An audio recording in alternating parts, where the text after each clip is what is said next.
Good, good morning, and welcome to the Core Connection. I'm Mira Rubin here with you on Enlightened World Network. And today's topic is remembrances.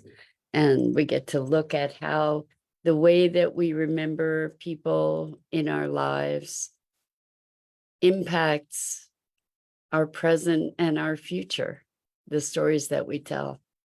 So before we get started, let's take a minute or two to get present. Let's take a deep breath in through your nose and hold it. And imagine clean, crisp oxygen flooding your lungs, flowing into your bloodstream, nourishing all your cells, all your organs, bringing vital life energy to your body and being. And as you exhale any tension, stress, negativity, fatigue. And now let's take another deep breath in through your nose and hold it. This time, imagine brilliant, bright light lighting you up from the inside out, illuminating, electrifying, and energizing all your cells, your molecules, your electrons, creating a brilliant beam of light from your heart out into the world. And as you exhale any remaining tension, stress, negativity, fatigue. And now let's press our palms together, vigorously rub those hands together.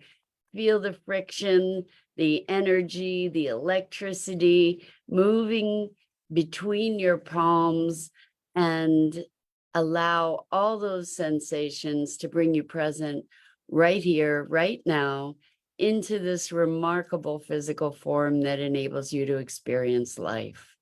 Welcome, welcome, welcome. So it's the beginning of a new week. And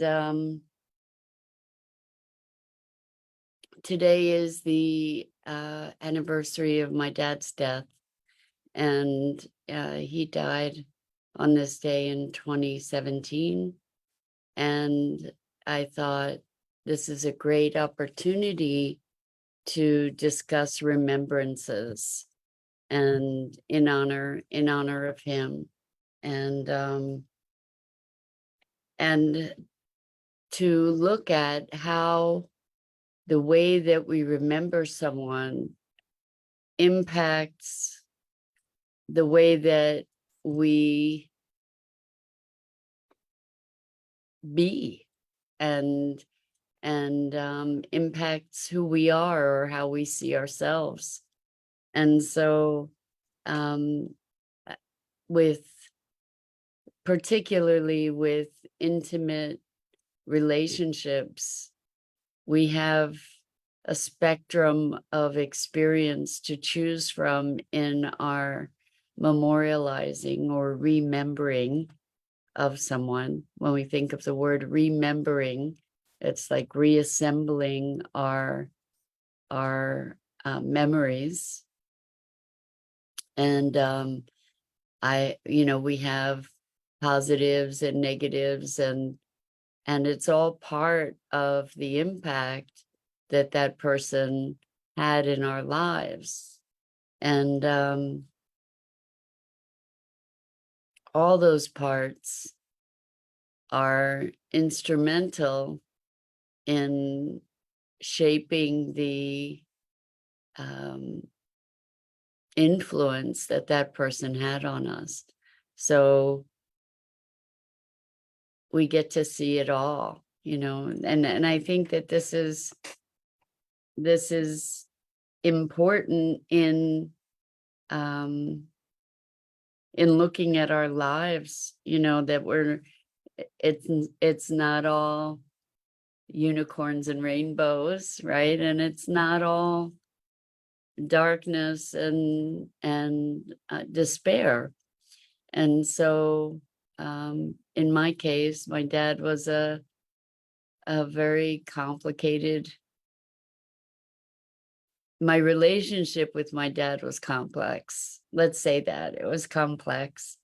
And there's so much that I admired about him, and also things I held with disdain. And, the things that I see in me, the way that I carry him forward in the world is through some of the things that I so deeply, I hope, through some of the things that I so deeply admired. He was an adventurer in so many ways.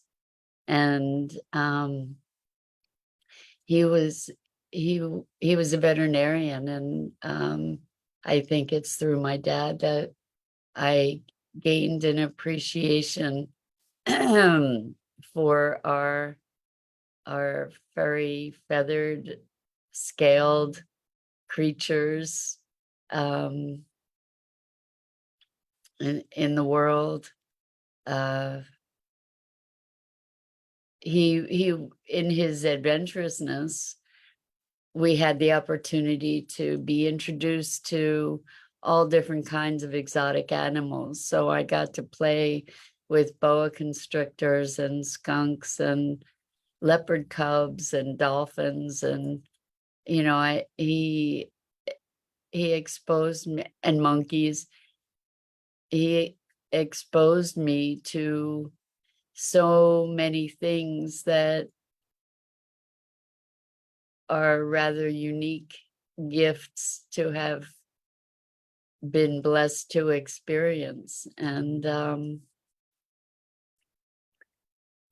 we traveled a bit, and he was also an adventurer when it came to food. So I tasted all kinds of foods that many people have never heard of. And so it broadened my taste, and it broadened my openness to experience, to new experience. And that adventurousness is something that I've taken to the arena of thought as well, to be willing to entertain thoughts and ideas that might not be part of the convention, even though he was in so many respects very, very conservative and conventional in his thinking. And there was a lot of love and a lot of friction that we experienced. And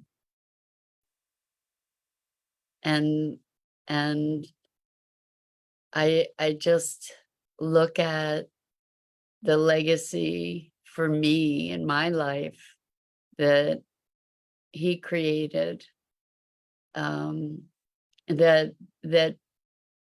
forwards me.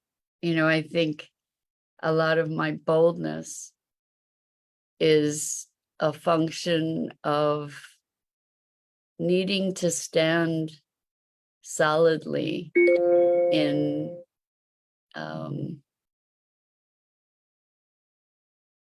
the face of our disagreements, learning to hold my ground, learning to not be intimidated by powerful oppositional energies. So even the places where, or maybe even especially the places where we had our challenges, were places of growth and definition for me. Learning to be able to think for myself, and to not just defend, but to find courage in my own convictions. It's ironic in so many ways that my courageousness in thought comes from him, and I believe in so many ways, and yet it was a source of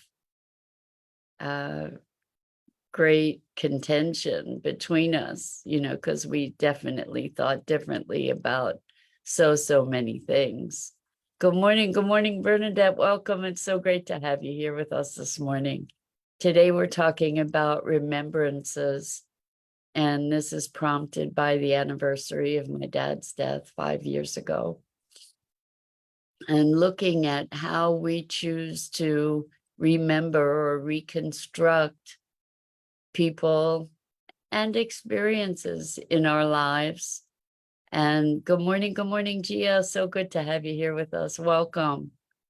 And what I'm wanting to share with you guys, or have you share, is how we choose to remember people.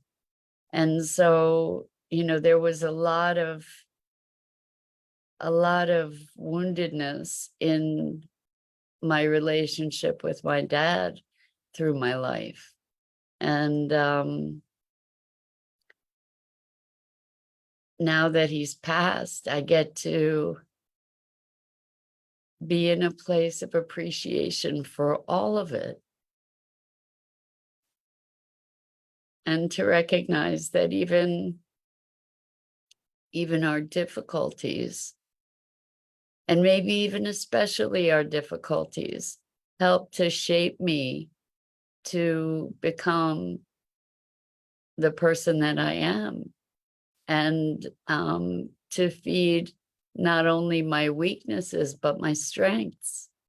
So good morning, Elaine. So good to have you here with us this morning. Welcome. Bernadette just says, I just celebrated the passing of my grandmother 10 years ago. She would have been 102 yesterday. Wow. Happy birthday to your grandmother, Bernadette. It's interesting how we choose to celebrate people's or remember people on their death rather than their birthday, typically as a culture. And for my dad's birthday, his birthday was August 20th, so he died 9 days after his his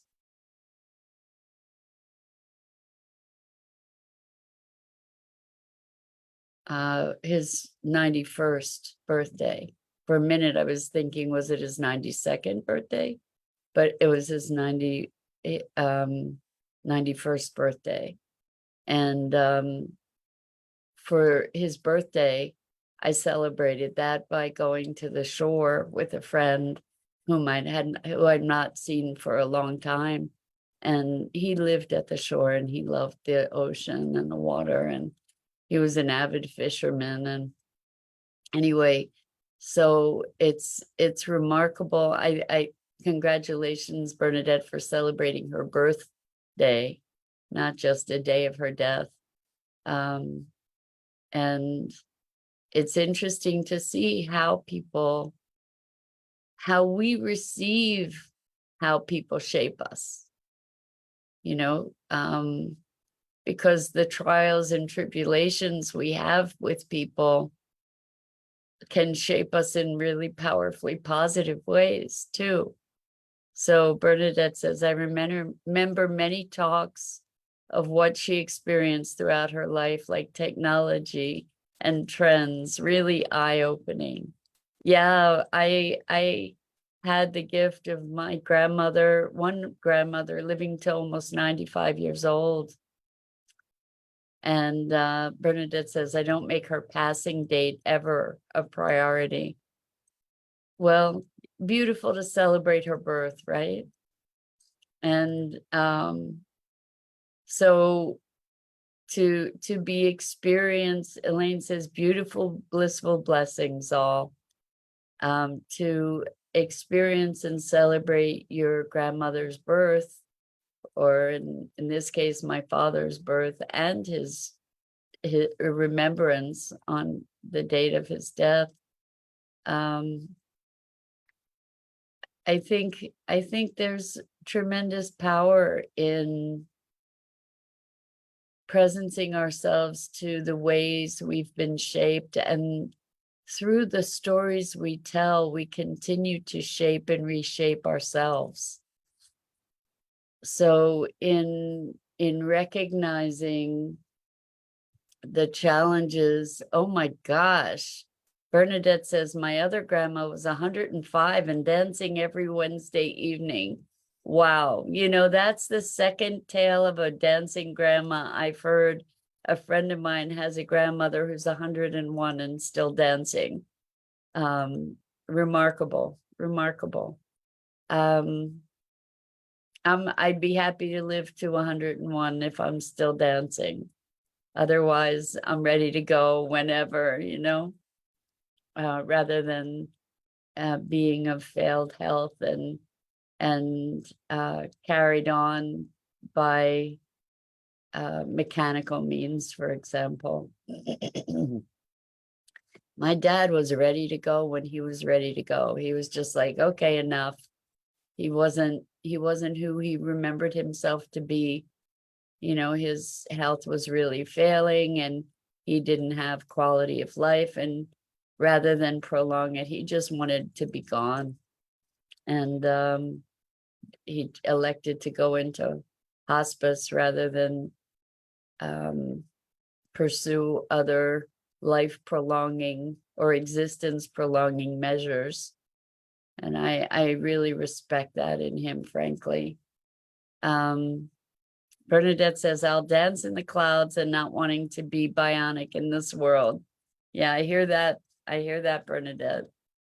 Yeah, so really, really interesting to be looking at how the way we choose to remember someone honors not only them, but ourselves. So when I honor the fact that my dad and I had a lot of contention in our relationship, I recognize not only that, but the lovely things. He was so generous in so many ways. And I'm profoundly grateful for that and for the strength that he called forth in me. Truly, like that's probably that, the adventure, the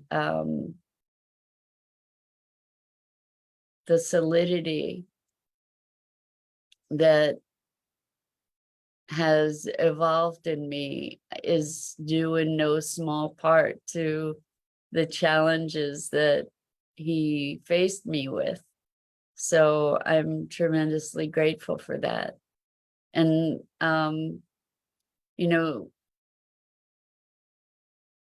I think that we have the ability in our remembrances to transform the pain we may have experienced into strength and character. And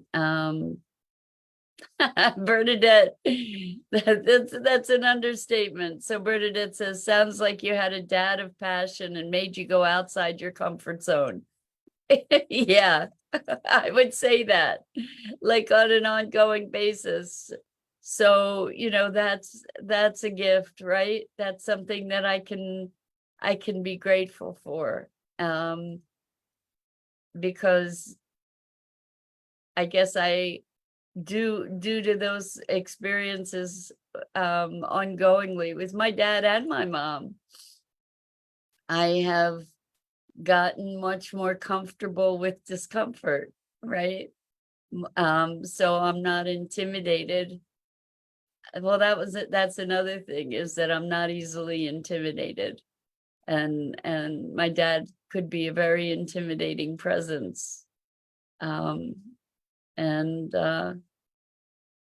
yeah, so adventure and appreciation for I think we shared an appreciation for beauty, though we might not have defined it in the same way. He was an avid photographer, and it was always a competition with my dad.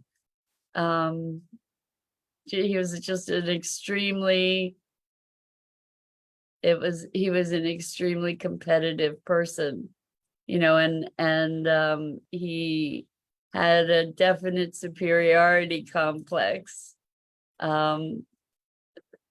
So that was really, really challenging. I think that it made me ultimately become more present to my own strengths, my own gifts in some way. Bernadette says, I would verbalize to my dad, bring it on, LOL. Yep. It was so funny. My dad and I would play gin, the card game gin.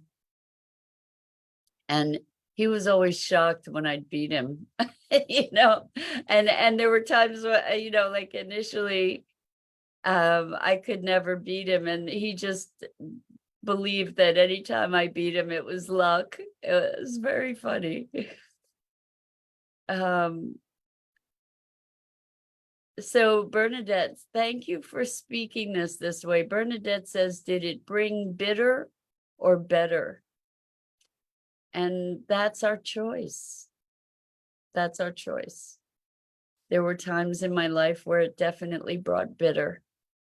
And at this moment, I think I'm able to say it brought better because I'm bringing that to the relationship. Like we get to choose how we integrate, how we remember people and experiences. And some of the toughest experiences of our lives are experiences of passage, where our mettle is tested, where we're challenged to rise or not. And we get to choose how we use those experiences. I get to decide if it brought bitter or better. I get to decide how to integrate those experiences, right? How to carry myself forward into life and look at how even the challenges were gifts to me in that they required me to grow in ways that I wouldn't have otherwise grown. It's like a tree doesn't gain its strength without the wind to create that resistance, And so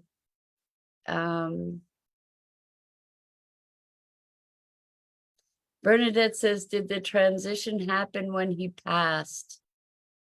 It wasn't an easy transition, Bernadette. So thank you for asking that. I think the transition is still happening. It wasn't just an epiphany where everything was beautiful. And there were lots of very, very complex emotions to sort through, because in our interactions, we have a lot of feelings associated with those interactions. So there were feelings about not feeling good about myself also that came out of that relationship that I got to evolve beyond. It's been a journey, and I would say it still is. I'm still recognizing the gifts that he gave me. I'm still growing into the gifts that he gave me or that he planted the seeds for. So we get to transform our trials and tribulations into triumphs. That's something that we do. So this is what it is to have a living memory of someone. To keep them alive is to keep their memory and their impact transforming and growing. So Bernadette says, what is your happiest memory? And I don't know, but I can say that when I read that question, a memory arises of being in elementary school, and I had gone to a very small all-girls school for most of my education, and my dad would bring animals from the Academy of Natural Science to do an assembly to share all these animals with people. He brought a possum, and I think he brought a skunk and a snake, and I don't know for sure. I don't remember vividly which specific animals, but I have an image of him that came out of nowhere as you asked that question, of him walking down, from the stage through the audience with these animals for people to pet them and experience them, for the kids to experience them. It was a small school from kindergarten through 12th grade, and only a couple hundred kids in the whole school. So yeah, that was my memory that popped into my head. And there's so many memories. He was a very unusual person. And I had a lot of hurt and resentment from growing up that has been transmuting, thankfully, into a deeper appreciation as I grow and heal and become more whole. My appreciation and memory for him also becomes richer and more whole. So it's an evolution. Our relationship is still evolving, which is a wonderful gift. So Bernadette says, it's lovely when you can see another's passion bring joy to others. It is. And so with that, remembrances, I invite you to look at your memories and maybe how you can reframe and recontextualize them to be a gift, even if they in the moment they occurred may not have been. So with that, I'm Mira Rubin. This is the Core Connection, and I go live here each weekday morning on the Enlightened World Network Facebook page and YouTube channel at 9 a.m. Eastern.